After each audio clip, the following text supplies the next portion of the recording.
This episode of Midco Sports Magazine is presented by Shields and Sanford Orthopedics and Sports Medicine. Hello, welcome to Midco Sports Magazine. 3 more great stories this month about people like you going higher, farther, and faster. We will meet a woman from Watertown, South Dakota, an accomplished college pole vaulter who just went through the highs and the lows of the Olympic trials. We'll meet an adventure racer from Rapid City, South Dakota. An accident a few years ago almost left her for dead, but she just finished a 500-mile trek through the mountains of Europe. But first up is a story about hope. In fact, an organization in Moorhead, Minnesota called Hope International. They help kids and adults with mobility challenges to get out and go and get involved in sports and recreation. Here is Greg Ankers. Hope is defined as to want something to happen or be true and think that it could happen or be true. For the many that face lifelong mobility disabilities, hope is not always easy to come by.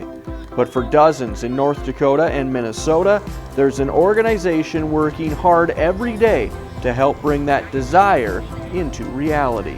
We're blessed beyond belief. Sometimes it's a very hard job, but it's so worth it in the end, especially after events like this. This is Hope Inc., a Moorhead, Minnesota-based organization that specializes in improving the lives of children and adults with mobility challenges through various activities.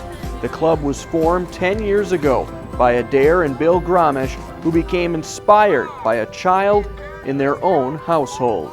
16 years ago, our son was born, and he has a spina bifida, and there really wasn't anything in the community for him. Again, he was feeling left out. He would go outside and play with the neighbor kids, and even out there in a wheelchair, you get left out of things. And he really needed something. He needed something that could be his, some activities that he could be part of. We used to take our daughter to gymnastics when she was 3, and he was just a little guy, and he would cry and cry and cry and say, "There's nothing here. I want to play. I want to play." So we thought we'll check it out before we reinvent the wheel, and there was nothing, absolutely nothing for kids in wheelchairs. We developed and implemented a pilot program with 5 kids just to see if any other families wanted to do this. And then sure enough, the need was there. What started 10 years ago with 5 kids in one activity is over 105. We have people coming from Bismarck, Gwinner, Monaga, Fergus Falls, anywhere they want to drive, Monticello. Today's task is Hope Inc.'s 8th annual track meet, and whether the participants are from near or far, there's no doubt every one of them is excited to cross that finish line. Well, my mom told me about it, and she said we're going to start trying to do the activities. I get to do races that I didn't think I could do when I was older or younger. Having fun racing. The first one we almost pulled together with 3 boys. It's fun because you get to race with other kids. We get awards. The joy on all these faces is contagious, and there's a chance during this time to forget all the struggles, all the hardships that are faced on a daily basis. Some of these kids come in with very low self-esteem. They don't make eye contact, they don't say hello. And we're here to say, life has so many opportunities. Come join us, come live, come be again. I think they feel that their child has to be able to propel themselves, and that's not the case. The vast majority of kids can't, but we adapt and we make it possible for them. So we want to get the word out to folks that regardless of what your child's physical challenge is, we're going to serve them. I love being able to watch my daughter compete and to have fun, and to see the smile on her face is just awesome. She's grown a lot in confidence, and she's brave, and she tries new things that she might be scared to do on her own, and it's just a really encouraging community for her to be a part of, and it's been a real blessing for our whole family. It's just an incredible feeling. It's just awesome. There's no comparison, he's included in everything. There's, children, adults of all abilities are here, can do anything they want, and they're enjoying life, and that's what it's all about. It's a family run by a family. Adair and Bill are supported by their daughter Peyton, and of course by their inspiration for Hope Inc., their son Garrett. What started as something small has grown into so much more than the Gromish family could have ever expected. This is what we dreamed about. This is what we wanted it to be when we laid in bed, 10 years ago saying, how can we help Garrett and others? This is what God meant us to do. We're doing what came as a bad situation for us with our son being disabled has totally flipped the table, and we're the ones that are blessed because these families appreciate so much, and it's just been a joy to watch everybody grow along the way. It's extremely energizing working with the kids and the adults, and just watching their reaction when they're out there participating, and just the fact that they're able to participate and find success. We're very blessed to be a part of Hope Incorporated.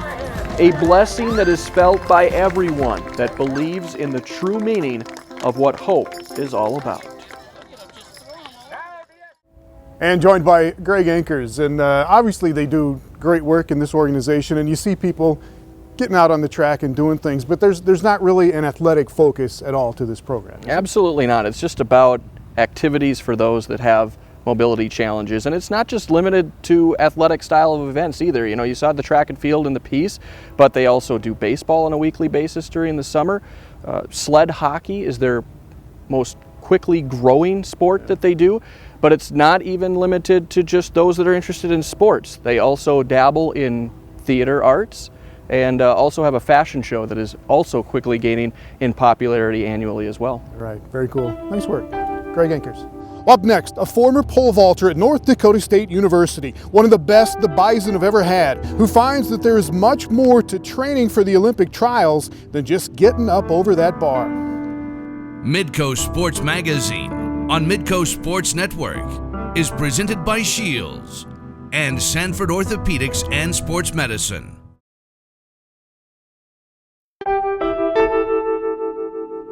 Welcome back. So, you want to be an Olympic athlete, huh? All right, it's not easy in any sport, and maybe even more difficult in track and field. And the young woman in our next story found out that being really good at what you do is only a small part of the process.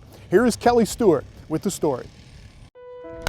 Track and field. It's a sport where there isn't any debate. All marks are final. It's objective. You perform, you earn a number, a time, or a distance, and that is now attached to you. That's what Watertown, South Dakota native Leslie Brost loves about this sport. There's no debate about who was the fastest or jumped the highest or performed the best that day. It's extremely clear cut and sometimes in a brutal way, but I love that about it, that you either show up and you're ready and it happens and you jump high, or you didn't. Even with the hard lessons that come with such an objective sport, there's just something about the daredevil nature of the pole vault that keeps Brost inching for more. The pole vault's very addicting, because when you do hit a new PR, when you make a bar, when you clear a bar, there's something that you feel when you're falling from a made bar that just you can't replicate. There's nothing else like it. Kind of has like an X Games flavor to it. The pole vault is just a little weird, and you just have to have a little bit of that slightly off personality to really think that sounds like a good idea to try to go fling yourself over this bar. Brost started vaulting in middle school. She was a gymnast through her younger years, but by the time she entered high school, she started to see that her future might be jumping over a bar, not jumping onto one. Kind of started to realize through high school that even though gymnastics had always been my first love, that I had more of a future in track and field. Just kind of fell in love with the pole vault and had fantastic high school coaches. They just have an outstanding crew of people working with these young athletes and kind of helping them realize they can do more than they thought. And she did do more. From 3 high school state championships as an arrow, including a South Dakota state record that still stands, Brost went on to win the 2008 Nike National Meet after her high school graduation. She also went to the USA Track and Field Junior US Championships. She took second there, and then competed in the World Championships as a member of the USA Junior National Team. From Watertown, Brost elevated up I-29 to compete collegiately at North Dakota State University. As a Bison, she continued to find success vaulting once again onto the national stage. She won 2 indoor and 4 outdoor Summit League Conference championships and became an All-American after finishing 4th at the indoor national meet in 2012. She left NDSU with a personal record of 14 feet 3 inches and qualified for the 2012 Olympic trials, where she tied for 9th. And even with that list of accomplishments under her belt, Brost still wanted to set the bar higher. I had a good career at North Dakota State and had some success there, but coming out of college, I think I still just felt kind of like I had a bone to pick with the pole vault, like I hadn't jumped as high as I wanted to. So I wasn't going to stop until I did, or till I'd given it a little more time to see if I could. Looking for a fresh start, Brost moved to Minneapolis to train and keep climbing towards her goal. But the post-collegiate professional athlete life isn't always as glamorous as it sounds, especially in the sport of track and field. It has a little bit of that struggling artist flavor.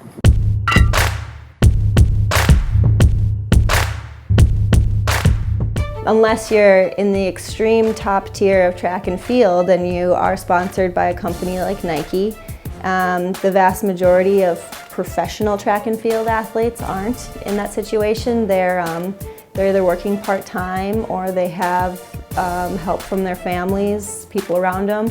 They find a support system that works and coaches that they trust, and they kind of go it alone. And so that's kind of, my reality. Brost works 2 part-time jobs, maintains a rigorous training routine, and she competes nearly every weekend in meets around the country, which isn't exactly cheap. To get to a meet every weekend where weather is conducive to track and where other high-level vaulters are competing, you're looking at $300-400+ ticket almost every weekend. At least 2-3 meets a month in the competition season. And then the rental car, the hotel, it can add up really fast. So this is where some of the financial sponsorship or support would help a lot. But that's hard to come by even for an accomplished athlete like Brost, unless you're a social media star. Many athletes are building a following on Twitter, Facebook, Instagram, you name it, to gain recognition. However, Brost is used to letting her numbers do the talking. Statistics, heights, distances. She likes the order, she likes the definitive answer, and social media is the flip side of that. I think it's great because it's an outlet to tell your story. I'm not good at it. I'm not good at social media. I don't think I'm that interesting. I don't like talking about myself on Twitter, or I don't know. I don't know why. It just doesn't come naturally for me. But I have tried a little harder. A lot of athletes have done a really great job of telling their stories. It kind of gives a new lens so that so many more people can see what you're doing. But the flip side of that is that a lot of these companies who might have the resources to sponsor athletes, they want to see that. I don't think track has as much of an opportunity to do that as other sports does, just because we aren't viewed nearly as often as football, basketball, baseball, the sports we watch on TV every day. Putting herself out there for the possibility of attracting backing is not the only thing about social media that bothers Brost, and this nuisance can't be measured in a dollar amount. Technology may give us a window to look into the lives of others, but it's often difficult to see the actual reality of someone else's life by only looking at their Twitter, Facebook, or Instagram profile. You can sit on Facebook and look at other vaulters and what they're doing and the success they're having and the great practices they're having. And you see a PR here and a PR there, and it can be a little bit crippling if you're constantly comparing to the success that other people are talking about themselves having. And it's very easy to become very self-critical when you can so easily now compare what you're doing and how you're doing to the rest of the world. So, life for Brost is a bunch of moving parts right now. Training, working, traveling, competing, managing social media. All the parts have to work together in order for her to keep reaching higher levels. Life sounds a lot like the sport she loves. So many moving parts have to go right in order. So you start at the back of the runway, and the approach is about running as fast as you can with this pole in your hands. how do you run efficiently and really create velocity going into the takeoff without letting carrying the pole inhibit that. Everything has to move the right way. It's maximal effort. You're hitting it as absolutely as hard and as fast as you can. And joined now by Kelly Stewart, and she's such a great story, had such a great career in high school and college. And Leslie did end up going to the Olympic trials, made the finals, unfortunately did not make a height when she got to the finals, so we won't get to see her in the Olympic Games. But she says going to the trials and going through this whole process really in the last year or so has been worth it, right? Yeah, just a great experience. I mean, not only to make the trials, but to make it to finals. Yeah. One of 14 girls to make the finals there, but she's still processing it all, you know, a culmination, all those years of hard work coming to a close, but still a great experience. So she's going to kind of set pole vault aside, at least for the time being, right? But she's still got some more schooling to come up here. Yeah, actually 5 days after she got back from the trial, she started physical therapy school, grad school at the University of Minnesota. So it's nice to stay busy in a way to kind of keep her mind off of things, but yeah, definitely moving on to that next chapter. Yeah, leaving it open maybe to coach or be involved with the pole vault a little bit. Yeah, she said if there's room for the pole vault in her life, she's definitely open to that, but right now, not her first priority. All right, thanks a lot. Kelly Stewart. Well, when we come back, to even think about doing a 500-mile hike and bike race is unthinkable to most. But for this woman to actually do it, when you see what she has been through, is incredible. Her story next.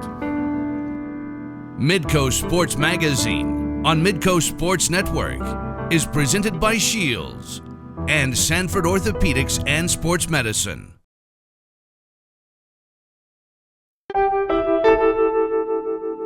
Welcome back. A lot of people in the Dakotas love to be in the outdoors, and there are some that like to hike and bike and race and run through our forest and our hills, and then there are a few that push it way beyond that, and some of those pay a very painful price. Paulette Kirby is one of those few. For Paulette Kirby, work is done indoors, but life is lived outdoors. For her, much of it in the hills outside of Rapid City, where she lives now. As a nurse practitioner, she has owned and operated her own clinic for the last 11 years. Yeah, I could go work somewhere else and make more money, but I would have to see 25, 30 people a day, and the way I do it now is I get to know the people I see. Not only that, if I want to take a month off and go to France and do a Trans-Pyrenees race, I can. Well, more on that little 500-mile adventure in a moment. But first, some more background on Kirby's lifestyle as an ultra-outdoor enthusiast. I like to go out, if it's not even a race, to go out for 7-8 days self-supported in my kayak or with a pack on. Expedition races like Primal Quest and Patagonian are treks over hundreds of miles, usually done with a 4-person team. These races can go on for a few days or up to more than a week at a time. In 2011, she and her team were competing in a race in Idaho. But the outcome was different than any other race. They were 250 miles into the race in the middle of a dense forest. They were on mountain bikes, making their way along the trail with their packs on their backs. We were going downhill and I hit a little rock that normally you would roll over, but we had to carry our climbing gear in that section of the race, and so the pack was heavy. So when I hit the rock, my pack went up and I think I just went with it. So it catapulted me straight up into the air, and then I came down onto the top of my head. I pretty much knew that I had broken my neck and my back and done some pretty serious damage in my chest. And there's that moment when you think, am I gonna die? The crash happened in a spot where getting a four-wheeler or any type of transport vehicle to her would be nearly impossible. The Air Force trained in that area, and so they came with a helicopter. They weren't able to land in the area because there were so many trees, so they hovered about 250 feet in the air and dropped a medic down in a basket. And then they raised me up in between the trees into the helicopter. They came and visited me the next day, and it was funny hearing their story about the rescue because they said it was probably their most difficult. Well, it would also be, as you can imagine, the most difficult recovery of Kirby's life. At first, she was in a full body brace all day, every day. And then very slowly, over the next 2 years, she started to get movement back. Made it a goal to get down the stairs, and then get out the front door, and then walk to the end of the driveway. And eventually, she would get out of the woods by getting back into the woods. I don't fly down the hill quite as fast on my mountain bike anymore, though. But she is back on the bike and is back on the trail and in the mountains and the rivers and the woods. And even though doing what she loves to do nearly came to an end, there was never a doubt that she would be back at it again. This is what makes me happy, and so that was a little stumble along the way is really the best way of looking at it. Now what am I going to do, not do it? Well, back to that Trans-Pyrenees race that she talked about before. She will run it at the end of July. It's a solo event that trails through the mountains all the way along the border between France and Spain.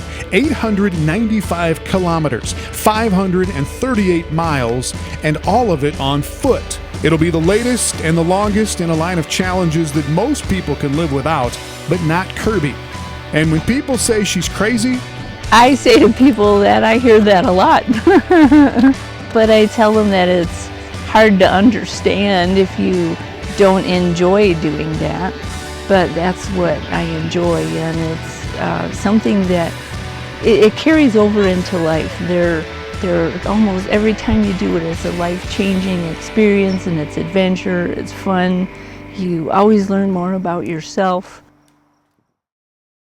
At the time of this show, Kirby is still on the trail in that Trans-Pyrenees race in the mountains in Europe. Unfortunately, the event was not what she and others thought it would be. Many of the competitors said it was not as well organized or well run as it should have been. Paulette dropped out of the actual race itself, but she is determined to go the distance and finish the trail, all 538 miles. Well, thanks for watching. You can find all of the episodes of Midco Sports Magazine on YouTube.